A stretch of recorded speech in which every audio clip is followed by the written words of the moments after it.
Recording. Right, yeah. Red light. You can imagine a world where a red light mean go. Like all the time when they come in here and they see the cameras, they will always thought that when cameras are green, Everything good. But then so when you tell like couple episodes, then the man tell me like when let red light come on, I my mind was like, let me all that time. If me all that time the green, like it's me that camera was off. Well, Alright, let me go. My. I was gonna open this with a joke, but I didn't really get too far.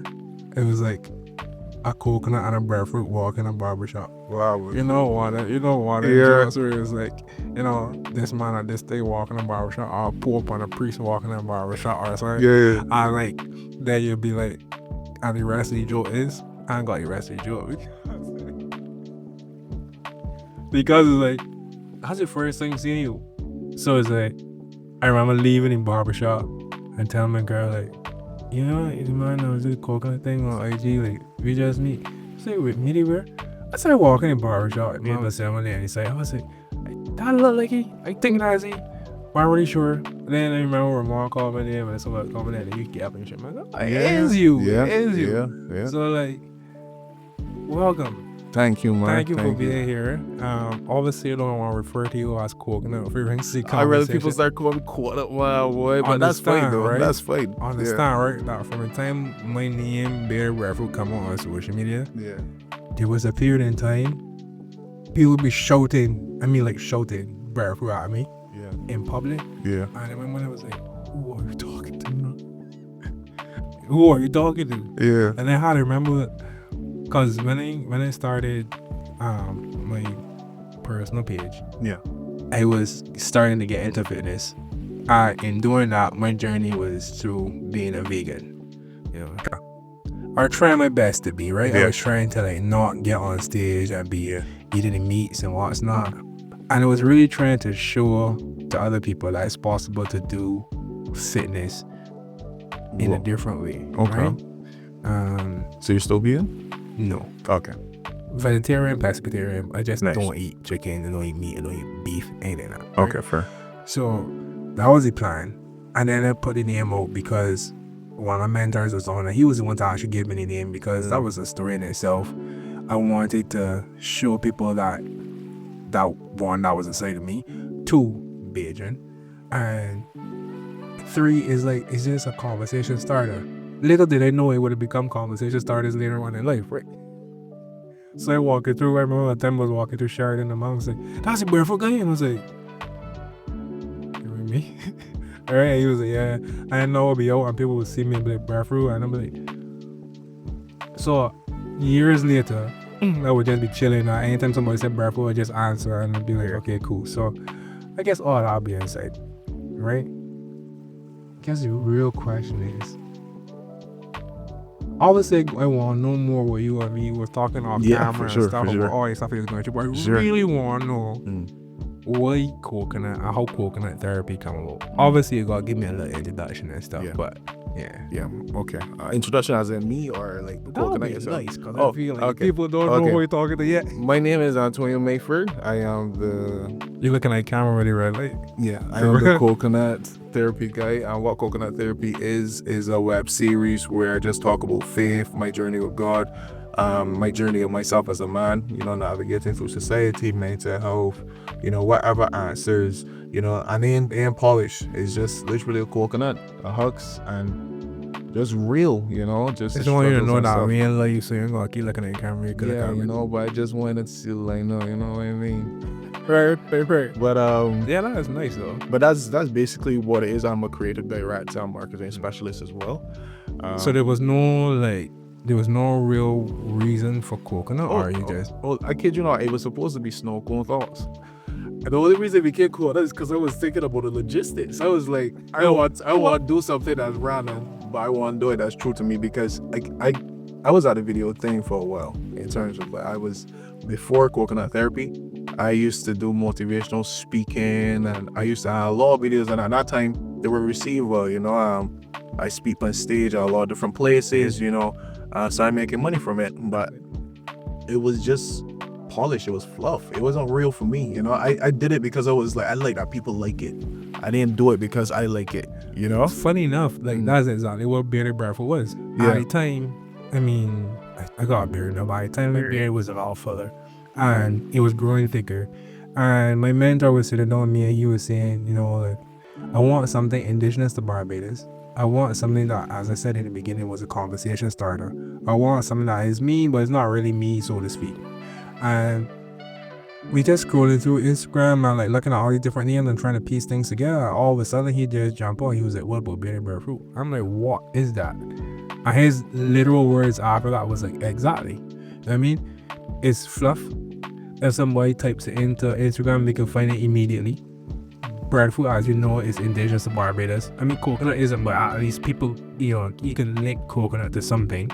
And then on top of that, it's like, for the time people get on the page, regardless if you got Breadfruit on the page or not, they know that you're about fitness. Yeah. Just because of what you are and what you portray. So it's like, Yeah. all right, why not run with it? I was a little skeptical at first. Yeah. You know what I mean? I want to change it so many times, but no, it just becomes like, it becomes a part of me now, you know? And that's good. Yeah. That's good. What we started on, what is now, it's always good to see that the messaging align, you know? So I like that. I like that. Why, I guess for me, when people see this space is like mental health and mental wellness and stuff, I'm gonna reach out to you and saying that you like the fact that this is something that we want, that, you know.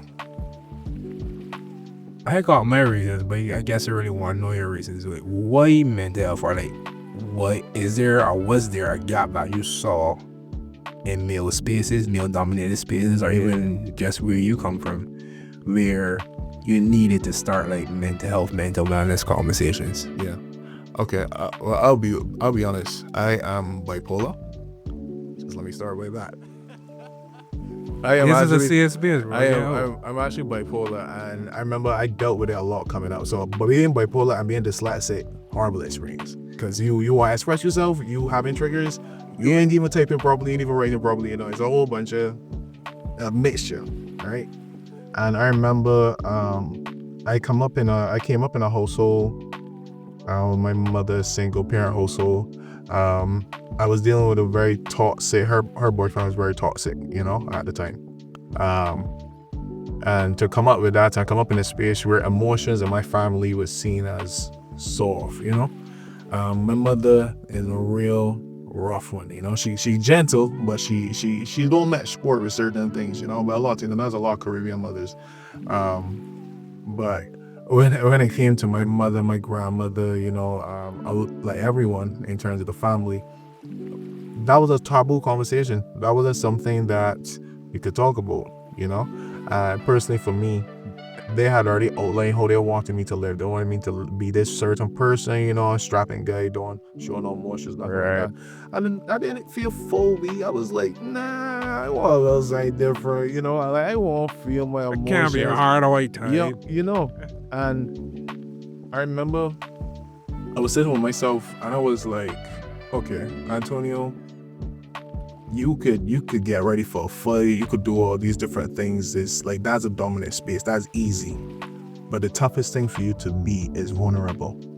Why is that? And that's when I started thinking to myself, you gotta be a hard man to be vulnerable. You can't be soft. I know it's different when people say you gotta learn to be soft, but you gotta switch it. Like, you actually gotta be vulnerable, and vulnerable in the fact that you could either be received bad or you could be received well. You do not know. It's a what if. For people to see that side of you, see you in that space, you can't. That's not being soft. That's you being hard. That's you being like, all right, cool, I gotta be a man in this area. And I find that the messaging is always be a little bit different. So I was like, you know what? For me, I want to fill that gap for myself, because I had nobody around to show me how to manage my emotions, or show me how to deal with my triggers, or show me how to be myself, you know. And I used to always think about being a pick me, like a real groupie, like, you gonna pick me this way, let me be how society want me to be. But then, brother, at the end of the day, that don't do nothing for you. Exhausting. It's Bro, I get goosebumps no hearing you talk about it, just because a lot of that is kind of like the experiences that I had. Yeah. Reason for the podcast is literally what you just laid out just now, kind of like hitting the nail on the head. Because I found that coming up in life, I've had like these different experiences, and I personally can't say that I have male idols or male role models that will like stick around and I learn things from. I definitely jump from experience to experience in life, trying to find out what it means to be a man, right? And what that would always look like is that in most male-dominated spaces, it will often look like men just being tough. Right? Yeah. And it's like, I know we tough, right? Yeah. But I dealing with some stuff, right? Yeah. Listen, and I feel like I just want to talk about saying. Mm-hmm. And then me actually thought about saying like, all right, this too deep. All right. Well, for me, certain avenues in life that like smoking, right? So it's like, or just smoke a joint and just get high and just forget about all that stuff. You know what I mean? All right, we get high and we got munchies, and all of a sudden, it don't matter anymore, right? Because you're really saying to talk about it. Because even if you want to talk about it, when brain like you're in a position to talk about it, right? And then you dealing with anxiety and all these different feelings and isolating yourself. I don't want to get into that a little later, but like I said, it feels very similar. Oftentimes like, when I speak to people or speak to men on the podcast, it seems like a lot of men will like always deal with it on the inside for some reason, like most men that come on the podcast, if not all, we're seeing stuff like, well, I felt that way too. I feel this way often, or I still feel this way to this day. And it's like, why is it just something that is easier to talk about if we all feel this way, So that's just something that like not cross. No, I feel that. Yeah. I feel that. How would you say like your personal experiences? We're talking about it a lot off camera, and I don't want to get too deep into it, but how is it those experiences, especially ones that we highlighted off camera before, like start to shape the brand and the message that you put out? I would say, so if it's one thing that I learned coming up is that when you are surviving, you can't really dream. And for me, I wanted to dream. I used to always tell my mother, "Mommy, I have this idea." Real philosophical. Yeah. He's always telling me, "Mommy, I got this dream. I want to do this. I want to do that." But then we were caught up on survival. She would be like, "Well, you can't leave shit out because we gotta deal with this. We ain't got food for this. We getting evicted. The police want this. All these different things." And I remember for me, like what shaped me was that, okay, Antonio, if you get out of this space, you could dream properly. And that's what my mind was at, because I was like, okay, how can I take all these experiences? But why different looking at these experiences is I look at these experiences and realize, okay, this is why my anger is like this. This is why I am aggressive. This is why I don't trust people. This is why I correct myself. This is why I apologize all the time. I look at all the trauma that I had, and I was like, okay, I want to be a better person. I want to change who I am, because I never ever say I am a bad man, a good man. I always say I'm a trained man. I try my best. I try my best to show up in the best way I can, because I go fall short sometimes, especially when you're navigating through society. Nothing is perfect. I wish it was, but that's just the reality of things, and I remember I was watching this movie. My favorite movie of all time is called The Man Who Knew Infinity. It's about a mathematician called Ramanujan. And basically, he didn't have formal education, right? But he was one of the best to ever do it. Like right up there next to Newton. Like he was that guy. He used to write down stuff. I remember when he had gotten a sponsorship to go across to England and study in Oxford. And I remember when I was watching it, and it was a true story.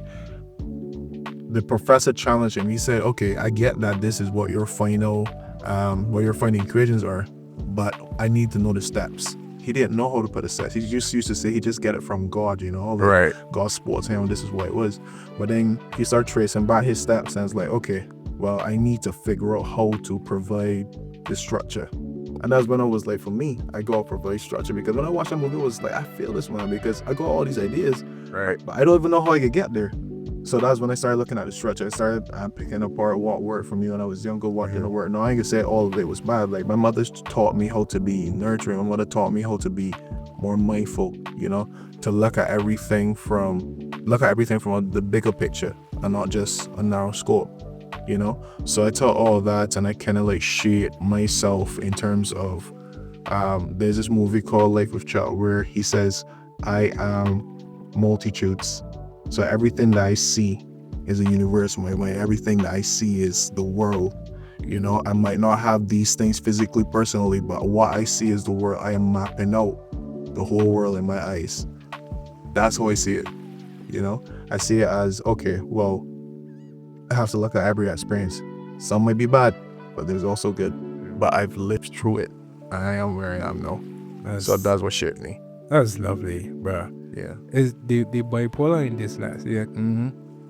Crazy. Clinically diagnosed? Yeah, literally. And how you find navigating that space? I will be honest with you, boy. It is a hard space sometimes. I think, like, even with my friends, boy, like, sometimes I have this space where I sometimes don't talk to a boy. You know, I sometimes don't even show up in terms of certain things, like in terms of like messaging, hanging out with friends, you know, like even, you know, with the wife, you know, I'd be cooling, you know. And what usually happens when I'm having like a trigger, or I know that I'm having a moment, is very subtle. You know, I know it now though. Like, I know the tells now. I know when thing happens, but like, it's very interesting because when I was on meds, right, I kind of come off because I did come off. I did come off. I did come off because I wanted to go a different road, more meditation, more sitting with myself, more living through it and seeing how I can better manage it. You know, You find that helps? That has helped me immensely. It's so different now. But it's so different now because, you know, the meds work for, you know, other people. You know, they work for other people. Some work for some people, some don't work. I was one of the people that I didn't really work for. It made it worse. And at that time too, I was smoking a lot of weed. Like, brother, smoking weed and being bipolar, it's a horrible mixture. See, like, then you get high and you feel you already paranoid, but a manic episode is one of the craziest things that you can experience. And to experience that while you are high, you could end up in the hospital. Like, it's really that bad. So I remember I had a moment like that, and I was like, alright, cool, I got cut off smoking. If I want cut off smoking, I gotta take my meds. Alright, cool, I want to come off my meds now. I know it's easier. Like, life feels a little bit different for me. It feels much better. Like, I pray and meditate. Anytime I have like a thing that's going on, I could talk to my partner about it. And I think that was like so refreshing. I could talk to my partner and say, hey babe, well, you know, this is what's going on right now, and this is how I'm feeling. And we would literally talk about it. We research. There's one thing, she is very thorough. Like, she heard what it was, we had conversations, do therapy, all those type of things, and it is so easy to deal with it now.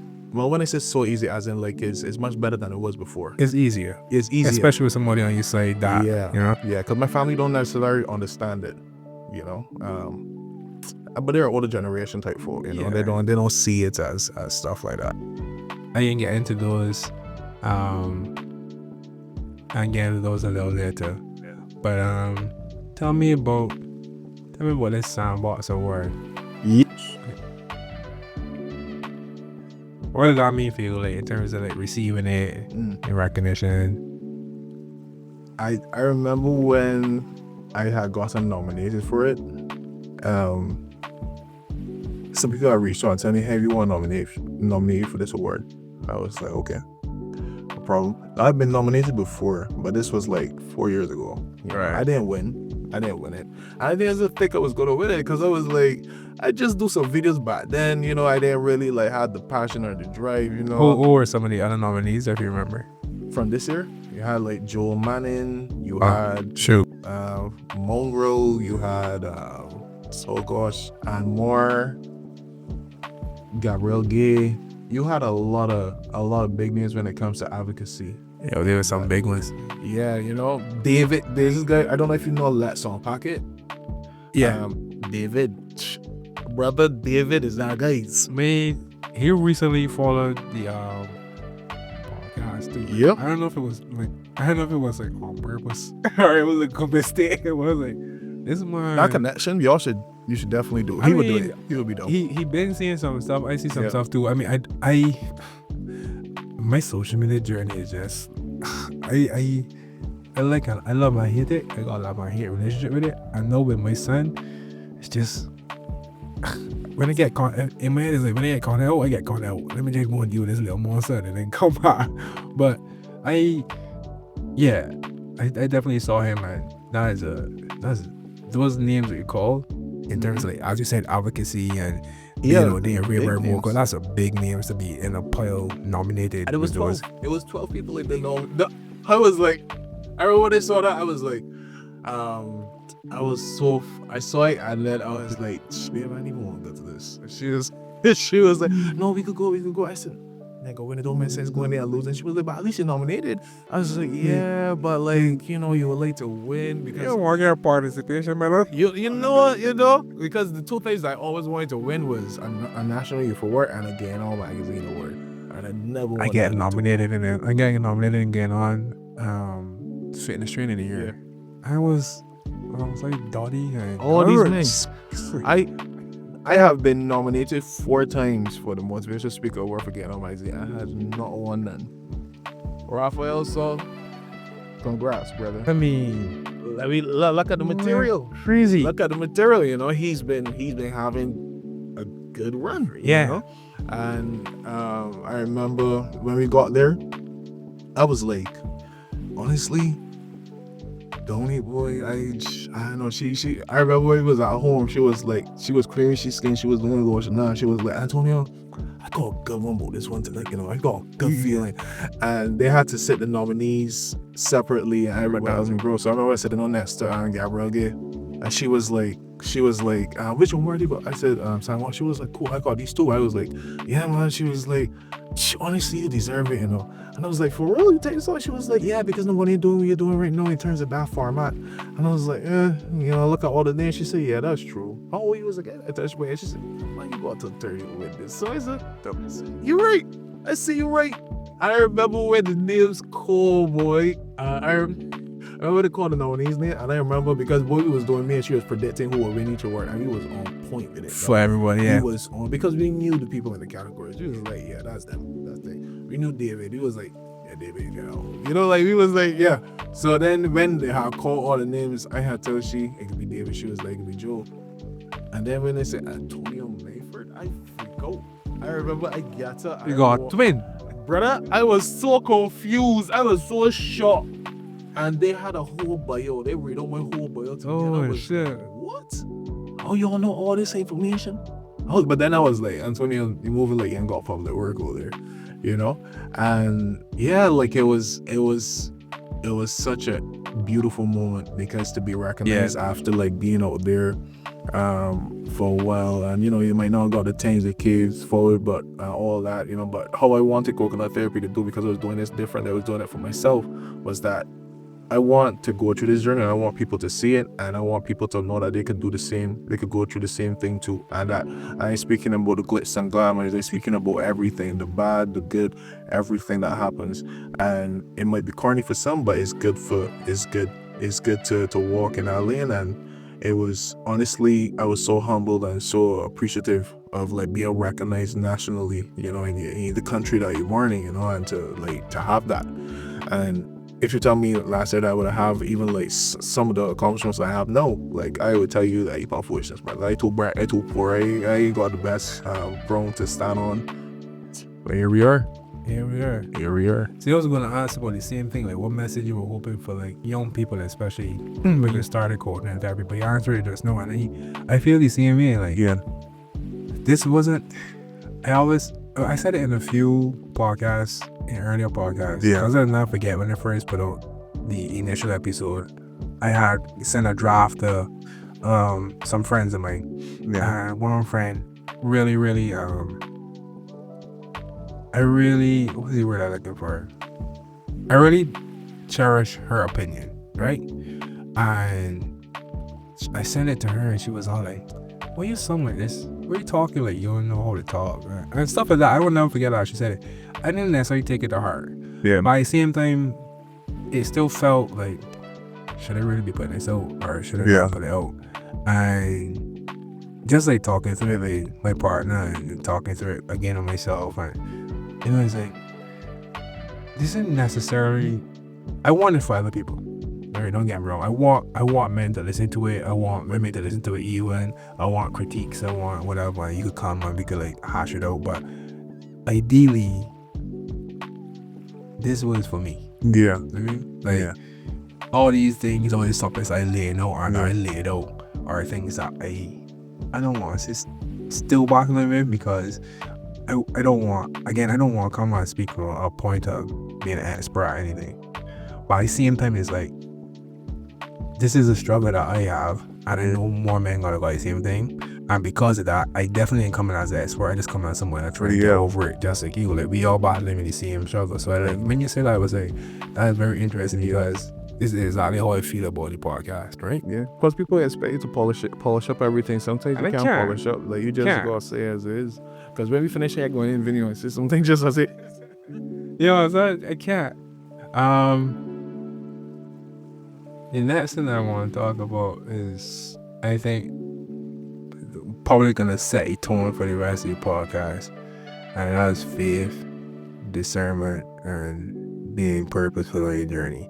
Now, a few videos that they stuck out to me, and in some of them you were talking about very openly about your faith, and then in some videos you mentioned being able to, or some, I think we said, some of these trust waves more than we trust discernment. Yes. I want to like start out. Yeah. So before we get into unpacking that, like, what is it like as a young man navigating religion and spirituality? Before we started talking, you mentioned how you were once into Catholicism and you moved into being a Pentecostal while having an atheist father and a mother who is practicing Catholicism, and both of them in and out of jail. Like, that does not even seem like the equation for somebody like yourself to be even here. You know what I mean? When you say it like that, boy, I'm like, damn.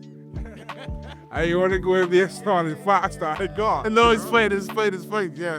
So, that being said, like, how you navigate that space as a man, as a young man like that? I think I came up very as a people pleaser. I came up as a very a person that really wants to please people, you know, and I think that came from the lack of time spent with the family, you know. But spending time with my mother and my father, you know, on my mother's end is more about survival. On my father's end is he ain't care, you know. So He doesn't care? nah, he didn't care. He got a lot of children, so I mean, he didn't really care about us like that. That's the truth. But at the same time, you know, I used to always wonder to myself what would work, you know. And then I started thinking, maybe these things aren't supposed to work. Maybe I'm just supposed to be. And What things? like trying to step out and expect that I could be successful. Trying to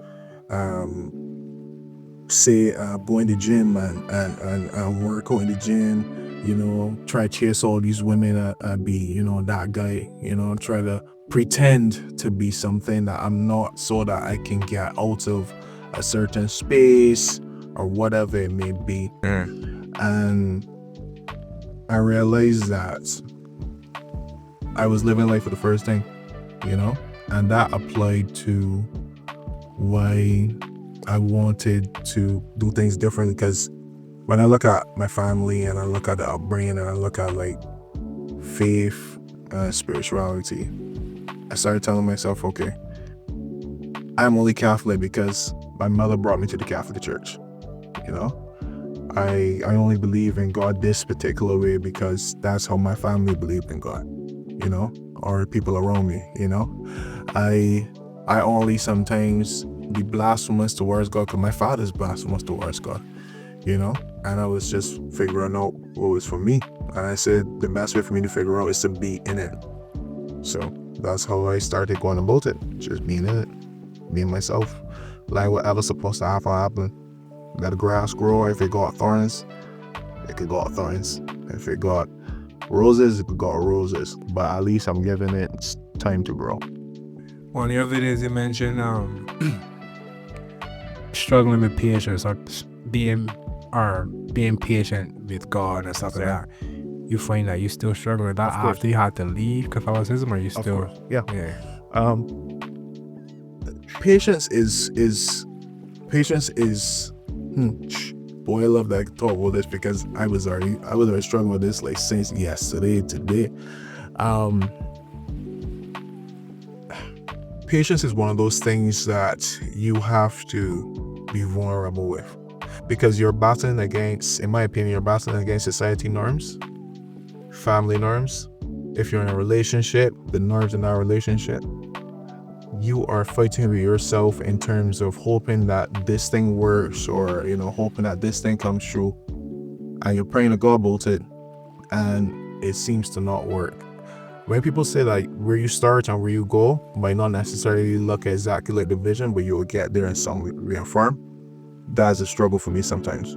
Because when I speak with God, I always tell God, hey, well, listen, I know he's a sinner. I know that, you're the greatest, I won't complain because I know you can smite me, but at the same time, I feel as if I've tried my best to live your way, live the way of the Bible, like when you read Proverbs is basically a rule book, and you're like, okay, well, I'm trying to be a Proverbs man, but I ain't seeing fruit of my my blessing and fruit of my work, sorry.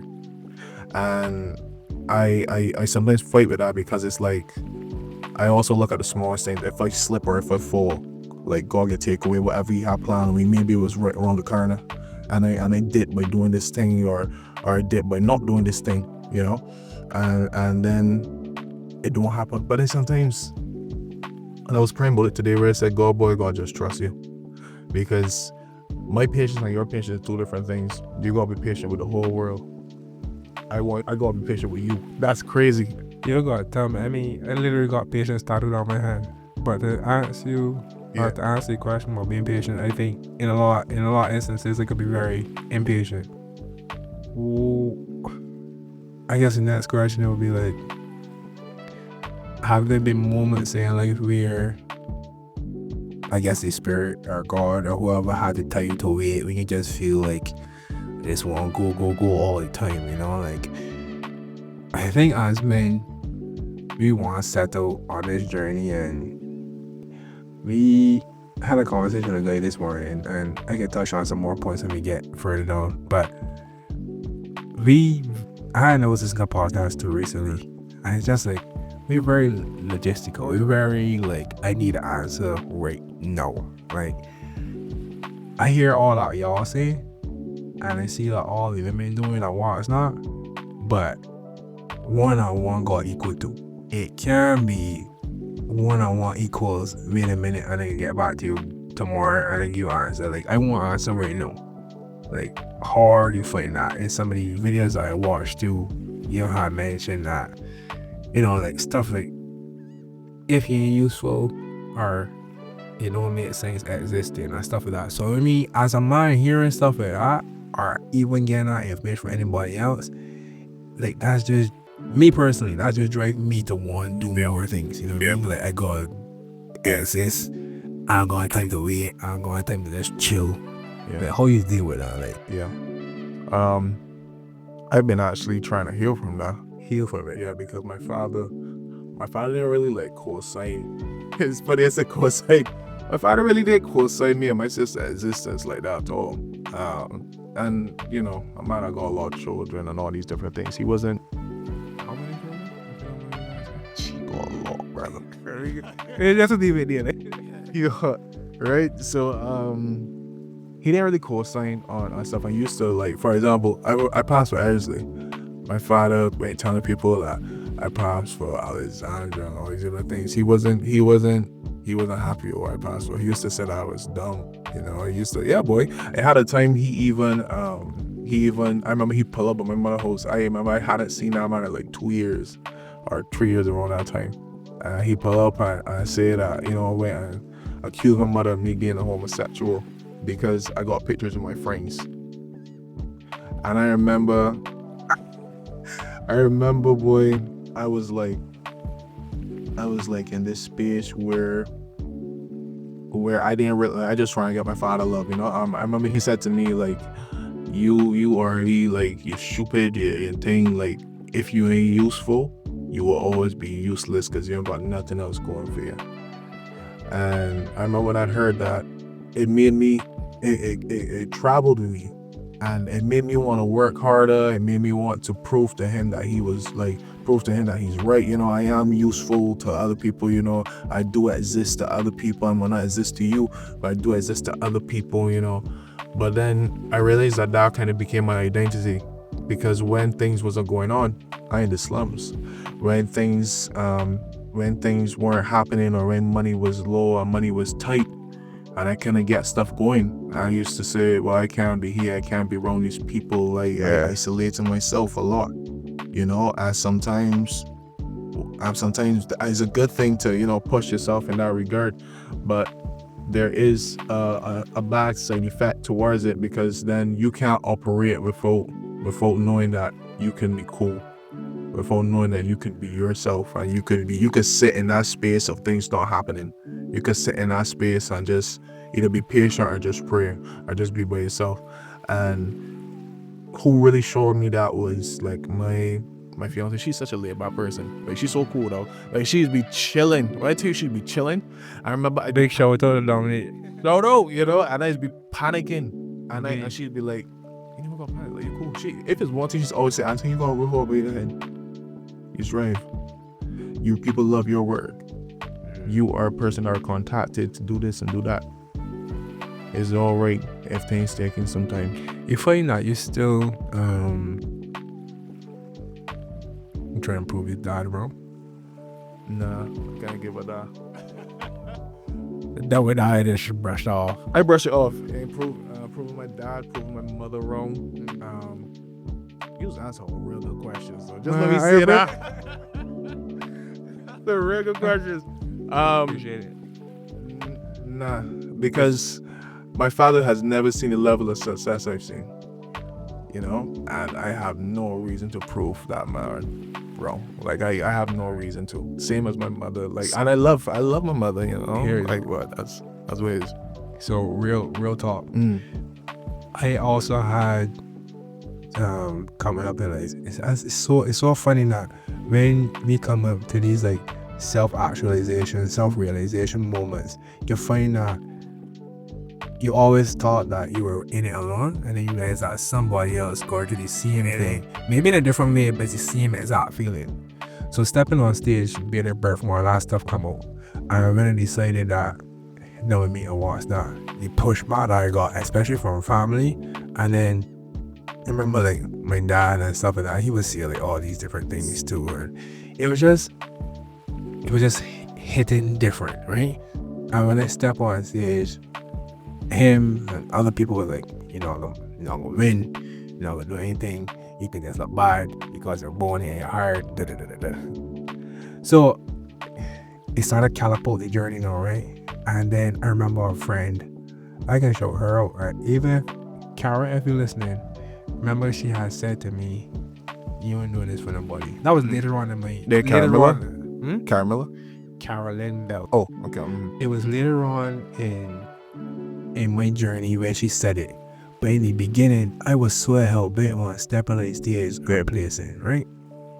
First show, stepping on the stage, come forth. Was that right? Maybe something happened in here. We went to a second show, 2 shows in 2 weeks. I had it up all over social media. Step on the stage, come second. I said, all right, cool. Making rooms. But then life started happening. Lose jobs, lose relationships, lose cars, ain't got money, start over, step on the stage again. I think I come 5th or 6th or something. I was just like, all right, good Lord, learn. I told him all like this is where I want to be. Like after talking about me first, you know what I mean? And then each time I step on stage, I getting bigger, I getting better, looking better. And then it get to a point where I step on stage at Nationals 2022 Culinary School. Yeah. Last call-ups happened. Men's physique, tall class, doing best. Everybody screaming and say, "Oh, Antonio, Breadfruit, yeah, Breadfruit." And it just like, it happened though. But I didn't really, I mean, I feel like on social media I got a few smiles and whatnot, but I always would tell people that I didn't really feel like anything happened. I feel fulfilled and feel accomplished. And I went back to a couple of years before when Carol had told me like, you ain't just doing this to prove anything to nobody. Yeah. If you're doing it, you're doing it for yourself. Yeah. Fast forward after that, I am making a national team. It was representing Barbados, men's physique. It ain't been anything, but the feelings was a little different too because now I represented the team and whatnot. But my father had never seen any of these shows. Yeah. Right? My father was able to come to one show because, sorry for getting my life story. Nah, you good, told me. Because I had to say that this is a point in my life now that I gotta change my narrative, you know what I mean? Yeah. All the time I was doing it because I want to prove somewhere wrong, And when I have peel back lyrics, I realized that I trying to prove something to him. Yeah. He would come on to his shows in the beginning, but all of a sudden like, I on top of the stage and what's not, and I feel like I gotta like prove something, right? Yeah. So I was in a position where finance is better. I mean, finance is better since I left home and what's not, but that's either here or there. And I bought tickets to one of the regional shows, and I bought a ticket for him. I mean, I don't buy tickets for nobody, but I bought tickets for him. And I said, I met that to him after not speaking to him in a long time, and I was like, yeah, here are your tickets. And he becomes the show if you want to come to the show. Yeah, listen, don't we talk about it, but the basis of the conversation was the show, this ends here, you know what I mean? Like, I'm not doing this just to prove myself to you anymore. I'm not doing this if you want to come and see me and what I'm doing, blah, blah. And he will always say things like, I will see you in the paper, I will see you this place, I will see you in the... I was like, good. Yeah. Come and see me here on stage now, you know what I mean? Yeah. Give him the tickets or what's not. And he actually came out. He heard people shouting Breadfruit in the crowd. Mind you, I ain't win. I don't even think I placed. No, I didn't. Out of these 6 or whatever, like, I probably come 6. Like, I was literally the smallest man on the stage, I think, but my pocket was good, I could tell you, but I just couldn't compete with the guys that was there. Yeah. And he was shouting Breadfruit and what's not, and then he asking people, like, he asked my brother, who was at every one of my shows, like, what these people calling him Breadfruit? And he says, that's just a name, like, but you know, I can bring it to a close, all that elaborate stuff is that. Fast forward again, 4 months now, like, celebrating my son. Yeah. And he was a man that was never really like, he was there, but he wasn't really there in real life. And then he also gave me a story about not being able to hold me and all this stuff when I was a child. And like, it was there that I saw him like interacting with my son. That I was like, this is it. Like, I don't feel that will be it anymore. You know what I mean? Like, I don't feel to like hold back or try to like hide a person was this podcast gonna happen. Me stepping into space to like go on my own when it comes to personal training and what's not all the different elements I got, like that not happen. But it couldn't happen the way that I wanted to happen if I didn't like delve back and just like stop dealing with thinking that somebody or I gotta do something to prove something to somebody. I had to get past that. I see he deal with my son or whatever. It's like I in a space that you don't know nothing about. One, because you don't try to know about it, and then 2, because as you say, your taste is level of success, so to speak. So it's like I ain't need to fester on these things anymore. You know what I mean? Yeah, I feel. I feel for sure because my people ask me the question like, what about you and your father, stuff like that. Like my sister, if you think that I bad when it comes to my my sister, she's brother, that man don't exist, you know. And like, it's not a case where you would think that he didn't try. He actually didn't, but he It's not a case where you think he did try, but he did. yeah, he did it. Most people will listen to this and think that I bash my dad and I don't respect my father. But it's what it is, right? But the difference is, and I know that people here to hear this, is that I see my parents as individuals. You know, I don't see them as parents. I see them as parents, yes, but I also give them enough respect to see them as individuals as well. Like, you are not just my mother. You are Maria to people. You are people's friends. You are people will call you for to rely on you for things. You know, I look at you as an adult just like me, you know, and they're doing life for the first time, granted. So I always get that grace.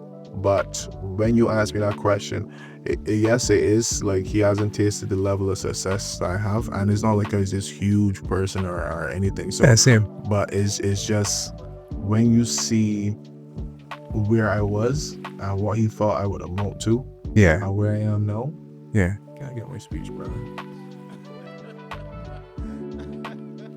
And there's that. It's that, boy. It's just one of those things. You mentioned isolating, and another conversation I had previously, Nika, you mentioned the same thing. Men tend to isolate when they want to move forward and stuff like that. And in another one of your videos, so to speak, you was linking growth and loneliness and this being like, I guess my question is now is like, what is isolating look like to you? And I also want to say, just bear in mind too that I don't think it's linked for you, but I think I'm gonna find a way to link it, because we also mentioned about friendships and not having these, and there's an epidemic of male loneliness in the world, right? Not a lot. I think David and whoever guys might got more when it comes to the barbers in the region, but in the world, like, there's this global epidemic of guys who have less and less friendships, less and less close friendships, right? A study was saying that loneliness like has the same health impact as smoking 15 cigarettes a day. So it's like it's very damaging to men to be withdrawn and to be lonely. Yeah. When you isolate, what does that look like? I'll give you an example. Last year, 2023, from 2024, from 2023, the end of 2023 into 2024. Actually, no, the beginning of 2023 into 2024. I moved a lot. I was on my own from the time I was like 18. Like I was put out, you know, and I remember I was blessed to have friends who wanted to make sure I had a good, you know, I had some money, and well, my friend's parents paid the deposit, and then I paid the rent, you know, and I was like, very cool. I remember I had always said I can't wait to live alone and be by myself and stuff. I don't know. And then COVID hit. Right? COVID hit, brother. Yeah. I remember that was when it started. That's when I was like really feeling it, because, you know, everybody inside. But imagine I was living in a basement apartment and I was by myself. All I had was my little PS4, you know? And I remember I didn't see nobody at all. And I just fighting with that. Cool. Fast forward now. I was fighting with that, and I was like, all right, you know what? It ain't gonna be like this forever. We come out of COVID. You know, life starting to go back to normal. To be fair, life hasn't really fully gone back to normal, you know, but we getting there. Fast forward now to 2023. Me and my best friend, we was living together. We were making some money, you know, working 2 jobs, and then we ended up losing everything. As in, like, he lost his job, I lost my job, and then he was like, you know, I think it's best that we just try to figure out something separately.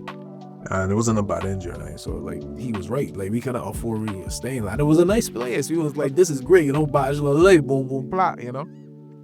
But then when we moved, I ended up moving into a room, and I remember when you don't have, I remember how I felt in that moment. When you don't have anything going on and you don't know how to talk about it, it's always in this space for a lot of men where you look at everything that you have and you feel that you wouldn't be understood, you know. And as I said, it takes a lot to be vulnerable as a man. And I think when you deal with male loneliness, you have a lot of men walking around, and here in Barbados, a lot of men are lonely. I am lonely sometimes, you know. I still deal with it every now and then because it's kept you off guard, you know. Because when you're dealing with, you feel like you got the world on your shoulder, and you just want something to alleviate it, but you don't know how to speak to your friends, because you also, especially if you're a very self-aware man, your friend is going through the same thing going through, you know. And people might not necessarily understand, because, you know, we live in a very solution-based society. Everybody got a solution. Nobody don't want to take time to break down the problem so you don't revisit it again. And that's what a lot of men battle with, is that they always fight with so many different thoughts of this and that, all these variables. Well, this person going through that, nobody really understand. Maybe I'm complaining about something that's so small, you know, all these different things, and then you just sit in that isolation. When I was in that space, it near brought me to suicide. I kid you not. I remember I had written out a letter, just like I had a praying boy. I pray to God.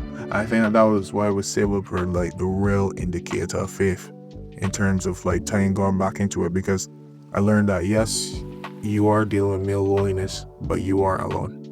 Like, you might talk to a person, you feel like you might not hear the voice, you might not see it, or you might not, you know, it might not be tangible for you, but He is present.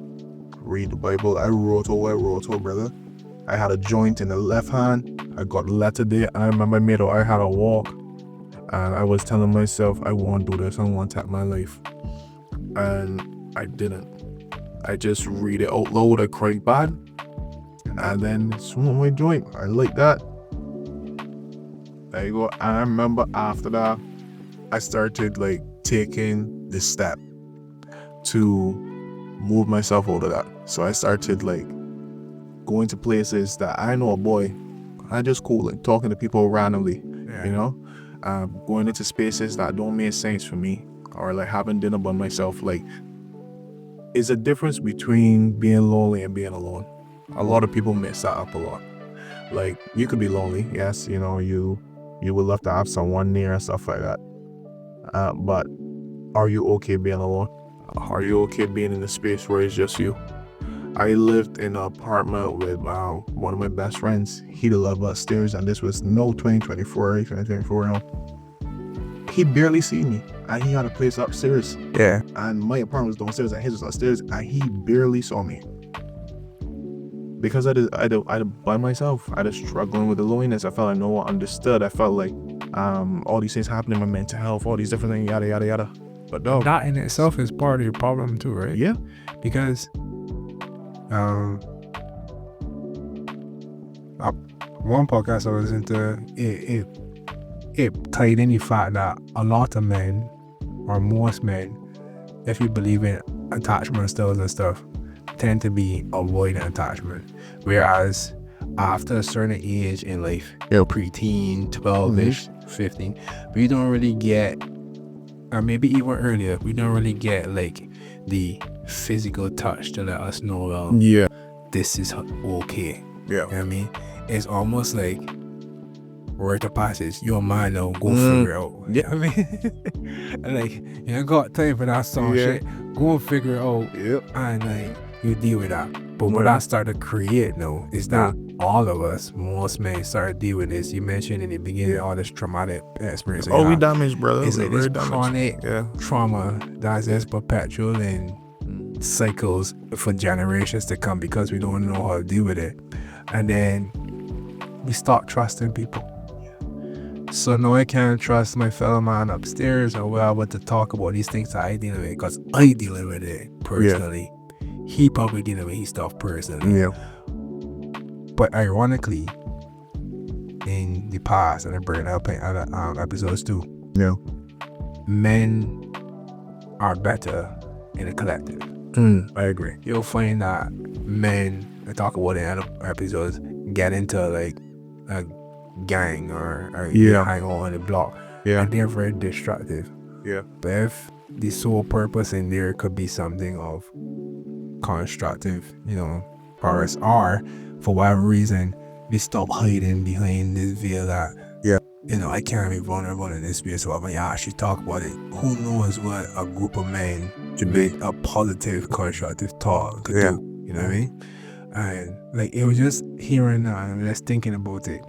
Yeah, but was it like in your relationship now with your partner? Like, how does that feel for you? What is a real relationship feel for you now that you have Dominique?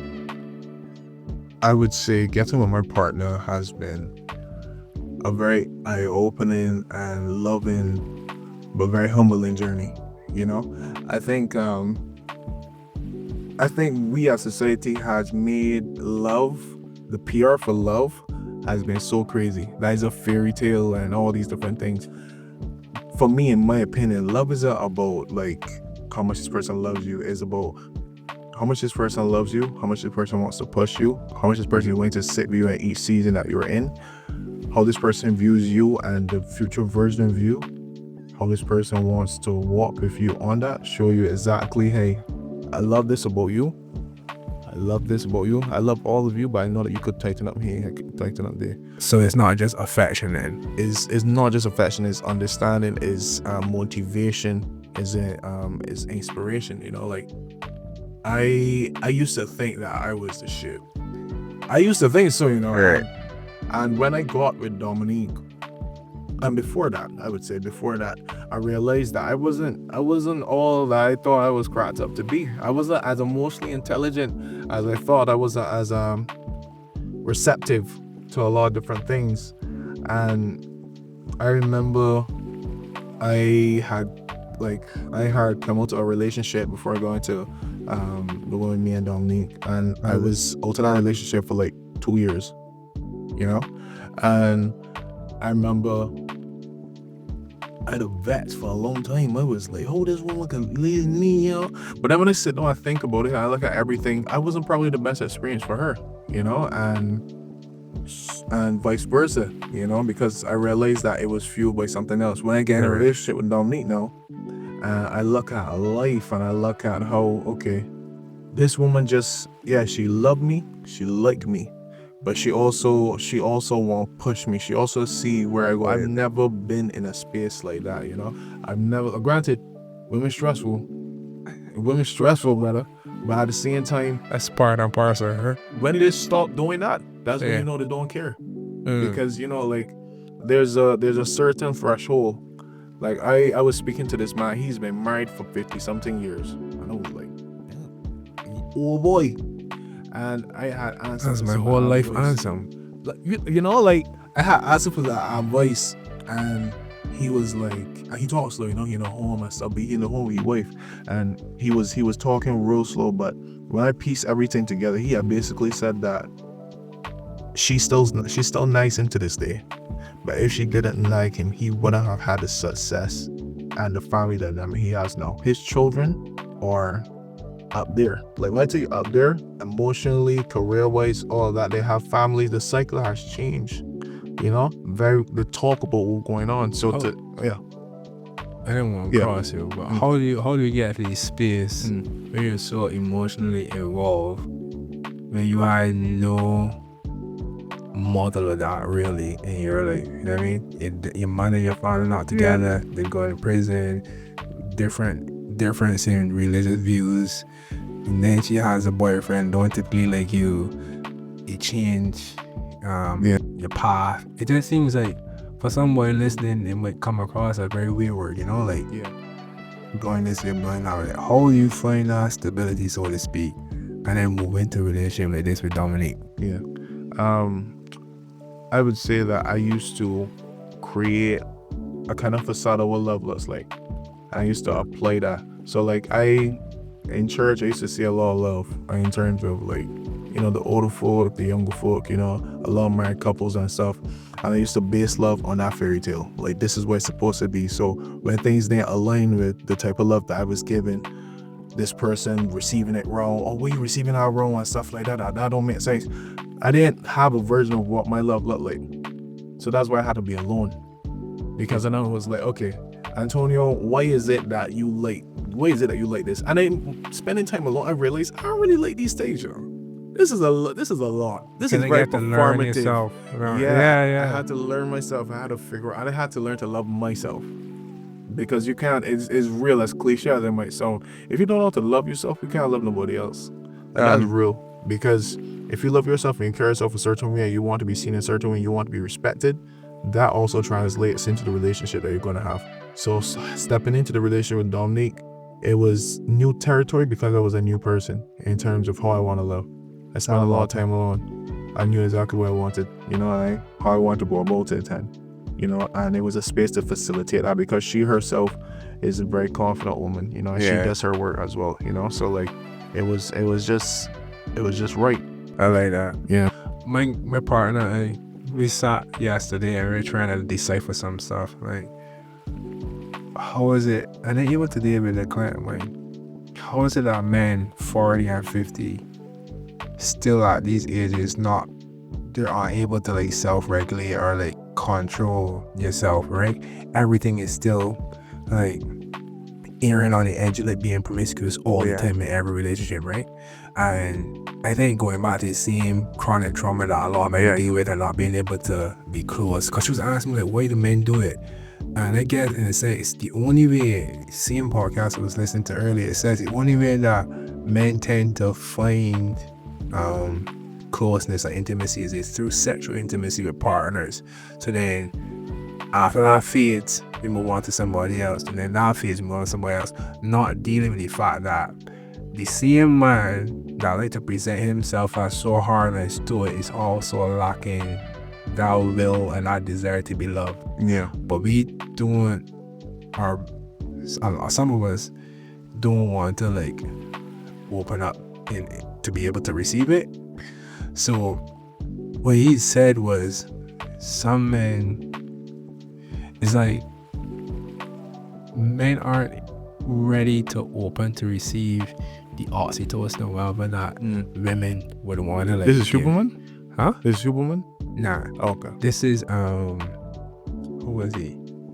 Modern Wisdom. Okay. Yes. I know. He was talking to a guy, Adam Lane Smith. I think you wrote it, right? Yeah. So he was talking about it, and he was like, man, he was too sassy. I mean, I like him, but he's so sassy. Yeah, he always is. talking about sleep. He loves his sleep, boy. Sleep a creatine, boy. He loved it too. I understand, but I chronic insomnia, and I can get this sleep after I figure out what's going on with me mentally. Yeah. But yeah, this guy going in and he talking about not being able to receive oxytocin from your partners. But what's funny or what's ironic is that when you see it or when you start to receive a love, so to speak, men tend to shy away from it because they same avoidant attachment, right? We tend not to want to go in that space because it's too soft now. Now I feel like I drop my guard. Now I feel like I can't really love a woman like that because, like, so when I hear you talking about Dominique and the stuff that she's doing, it just sounds so in tune with what the guy was actually getting across, because he was saying like that relationship between man and woman is supposed to be symbiotic. Y'all supposed to like work, not to coexist, but like to just execute together, not just be like I guess she and I, because we're different biologically, right? We different. But what he said in his book was, if you choose the wrong woman, you are sacrificing your goals for a life spent managing problems that she refuses to fix. The right woman will augment your life goals. She'll be a jet engine strapped to your back that pushes you ahead faster. So when I hear you see what he was saying, it was like, I mean, that was a good woman. Yeah. You know what I mean? Fast. I mean, you know what? Every woman, but at the same time, she wasn't like, she is a good woman. She has highlighted, like, she's pointed out stuff that I didn't even think I had to worry about. Yeah. You know, and I started thinking about, oh shoot, well, I really got caught up in this, and I realized that she don't pretty it up because she's serious about spending life with me, and I want to spend life with her. So I'm like, okay, all right, well, this is what it is, and I could do the same in terms of talking, you know, which is why it goes back to that point where I say, and I can look at this is the clip that you want to think. This is the clip. This is the This clip. red camera. Oh, wait. This one, oh, I know. Yeah. I say really on this. okay. This one, oh. Yeah, that one. Oh. You get on to it. This is the clip. Yeah. This is the clip. You could go in the gym. I do the gym. I do boxing. You could, you know, get all the women in the world. You could push and hustle and make $1 million. You could do all these different things, right? And those things are hard. But the hardest things at times that happen is when you've done all of that and you are by yourself and you're with your mental, which is why being vulnerable is one of the hardest things you can do. You cannot be a soft man when you won't be vulnerable. You gotta be hard. A hard man is a man that could do all the things and still be vulnerable, because fighting the material world and fighting you mental is two different things. Being able to let go what you have and welcome change and welcome a woman that loves you, to take a chance to be like, you know what, maybe this woman could love me as me, but also keep in mind that you ain't gonna change who you are fully, but there are things that definitely can change. You know, it really takes a lot of mental strength and a lot of stepping out on faith to make that happen. You know, a lot of men are afraid of stepping out on faith because it's easy for you to predict that this team go win, or predict that Canelo lose to Terrence Crawford. Yeah. You know, it's easy to predict those things, but like to go into a space and try to figure out if this woman is genuine for you, if this makes sense, if you put time into this, if you could receive any fruits in the labor, all that's the hardest thing, brother. But a lot of men fear commitment. A lot of men fear commitment because they've seen so many bad stories. They've done themselves. You know how much men break hearts because they got their heart broke at 14? Yeah. You know how crazy that is? Well, I fall into that category. And brother, I get it because I remember my heart got broke and I was like, I could never love a woman again. You know what I'm saying? And I went, you know, sleeping boat with this woman, that woman, all these different things. And I realized that every time I do all this, I was falling into a certain norm. I'm a lover boy, brother. You know what I'm saying? Like, as a lover boy, I can't do the, man, I want to do this, I want hard. You know how hard it is to go up 2 women? I know men that got 5. I just be like, this is what you always vex. So you don't support polygyny and polyamory? No, it's not that I don't support it. I always say it's for who it's for. It's for who it's for, right? But it ain't for me. Yeah. You know? And I ain't gonna say that you can't do whatever you want. At the end of the day, what I'm saying is that, because even though you could get value, you could find someone that love you the same way and you be vulnerable. Because if it's hard to be vulnerable with one woman, it could be terrible. Be vulnerable for you know. So like it's a straight thing. Like you gotta be open. You got to be open to understanding that as much as you might think that this is the answers, that this is what social media say, this is what the videos say. If God asks us, that we got to be open to giving him the wheel and letting him take us this way. Or let me take religion onto the fact. If you're feeling spiritually and you feel like connection, because human connection is very big for everyone and you want to connect that way, you have to make the first step. I could go in the gym. I could go down the gym and box for my game. Box quick, try whatever. But if you tell me that I had to start over after Dominique, brother, I pack in a shop. Because to be that vulnerable again is crazy. Before I left home, right? It's so funny that happened just after I took this video. Yeah. Like, I had laid out all my weights and stuff and dumbbells. I got my mats, I got bands, I got my medicine ball, kettlebells and stuff. Things I accumulated over the last couple of months, maybe 1 year, right? Before I met my partner, no. And one of my claims to fame on social media was the fact I was working over the gas bottom. And it's one of my taglines. You know, right? One of my taglines used to be, I came a long way, since the gospel. By the time I wasn't really doing much, right? I didn't like my own gym or anything. I was just like getting on stage and doing these things every now and again. And I say that, but I can say this before you even get to that point. The same topic that we had about the 40 and 50-year-old men, it's not really about to self-regulate and understand what's not. I remember one time I was telling my partner about escapades as a young man, right? And she was like, how would I even trust that won't happen to me or whatever with you? And in my mind, like, it was starting to get upsetting because I already said I ain't doing these things, but it's like, she ain't lived that life or whatever, so it's like, I still gotta try to explain it. But what I want to say is that you got, at some point in a man's life, you gotta tell yourself, like, this just tiring, man. Like, it just can't be. Like, I can't do it anymore. I can't do this. And I know that I brought some heart, so you know I got some love living out there that I would have encountered, and I know some things that it just wasn't right at the time for me to like sit down and like navigate certain spaces with y'all. But at some point in your life, you gotta look at yourself and be like, you can't keep putting yourself in that position to be sorry for another woman because you're just creating the same cycle all the time, right? Yeah. At which point you tell yourself like, dog, like, it's a vagina. Yeah. As all. That's I just can't. Like, and I was saying that to myself, seem like it's like, you know, the greatest or whatever. Like, I had my time in life, and then at some point you gotta tell yourself, I can't be 39, 40, 59, 60. Think about the same thing. And the same thing. What is that experience? Yeah. A woman like that. So far today, I am in my garage and I'm taking a video on my weights and stuff. And I remember any times when I had the gas bottle. But you know who is the one to tell me to go and invest in the weights? Your partner. You know who's the one to tell me, like, right now I got this big chest and whatever that her dad had once say that she was like, you know, you could go and get a chest from my father. I said, but I got nothing to put in it. And I'm with chest full of weights and it just like, I was like, and that happened over the last couple of months to a year. And I remember it's like, I don't think you really understand. I maybe don't see it to you as much.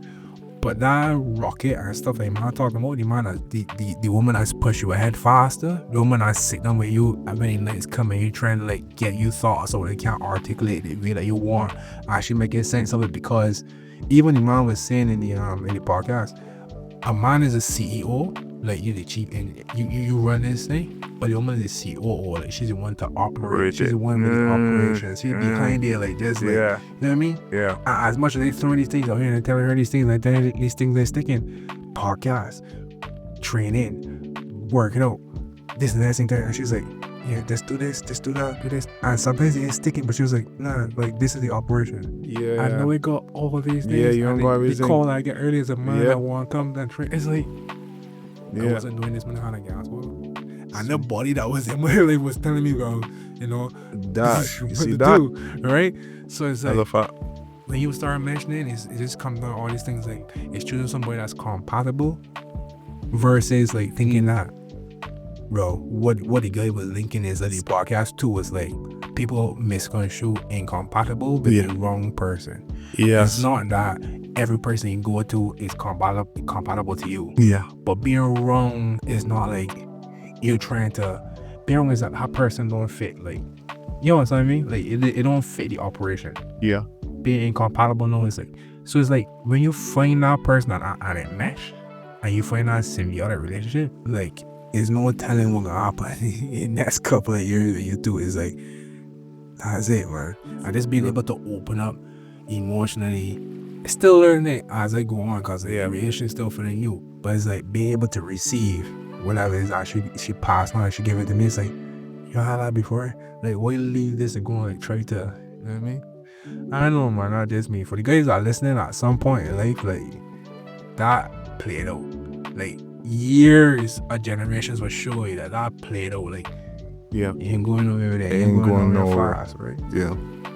Bringing it to a close, I feel like in all these conversations come and tell guys like there's a need for more male spaces. There's a need for spaces where emotional vulnerability and stuff like that is like normalized and not looked at as what you call it earlier, like you being an Oreo or you being I actually like Oreos by the way. Yeah, same. But it's like, I had an Oreo in a minute though. So it's like, I guess we talk about finances and that seems to be like a common theme for a lot of men, but if money was an issue, like, how would that space be? Like, how would you create that space for me? We already got these social media element and stuff that going on, but like, if money wasn't an issue, you could really like get resources, get men and whatever put together. Like, what that would look like. So there's this page. I'm so glad that you asked me that because I didn't even think about this. But I already know right off the bat from what you said. There's this page called Mentivity. It's done by this guy named Sage Holmes. I might pronounce his name wrong. But what Mentivity is that it's a center in England, in the UK, and it's a center for troubled young boys, not troubled young boys. So what it is, it does breakfast, it does classes, it does skills training, it does scholarships where you could apply for whichever university you want to do, and they would bring funding because it's a full charity, and they do speeches, they do free therapy sessions, and you do sports, recreational activities as well. Connect you with some of the football clubs like West Ham and Swansea City. You should check it out. And what I would like to do, and I've spoken to Dominique about this, and I've also like made it on my, because I already have a page called Mentra. No one knows about Mentra, but Mentra is such a random page because I had this thing where it was mentorship, and I was like, okay, well, how do I put things into together? So I made a Mentra, and my idea is that I want to create a space where men could rent out the room to just have a line with their friends and talk about God or talk about whatever they got going on, a low gym that they could come and do some workouts. Men who are experts in their industry come together and just work with them. And I think something that we don't do here a lot is a brothership program, where you connect with a brother and you could work with that young person. You really got taught, because I remember, because it was UE for the longest time. Yeah. But one of my Are you okay? Because I know UE rough. I am not. One of my projects or stuff that I had to do, it was like kind of like implementing stuff for the future. So like the subject matter kind of, it is. But any program that I was talking about, especially because a lot of the stuff coming out of my latter years at UE that I was thinking about was like more psychology when it comes to sports and athletes and training. And then one of the things that sold to me that I mentioned in class, didn't get too far with it, but the idea was like a brother mentorship program. You got somebody older, or you got somebody bigger than you, and that person holding on you, man. That same closeness on the relationships and stuff that you was talking about earlier. Right. You've been through all your traumatic experiences. You have a high closeness in your life. I'm trying to like touch you up, man. And this is not what this space is. This is a space that you come and you need support, you need love from male positive role models in your life. This is where you will get it. So like that's very awesome, because it's literally the same thought process that we had. Yeah. Pull together. What's the biggest lesson that your healing journey has taught you so far? That's a good one. Coming with all these big questions, sorry. Yeah, you good. Yeah. Say again. What's the biggest lesson this journey healing taught you so far? Because